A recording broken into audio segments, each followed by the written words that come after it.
El Rugby Club L'Hospitalet va fer bons els pronòstics i es va imposar a casa als Sitges a la penúltima jornada de Lliga.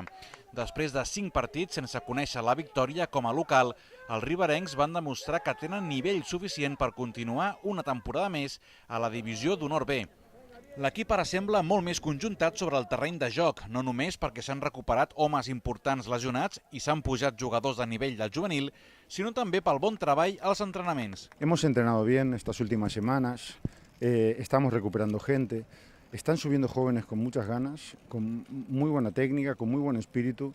El grupo en general, como amigos, como colegas, está funcionando y cuando hay buena sintonía, todo el mundo juega mejor y realmente se ve el ánimo en los últimos partidos en general. El Rugby Club L'Hospitalet ocupa la 9a plaça de la Lliga. De cara als 2 darrers partits que queden, els homes de Diego Fuchs s'han conjurat per acabar el més amunt possible a la classificació, sobretot per una qüestió d'orgull. Por supuesto, es que el rugby tiene mucho de esto.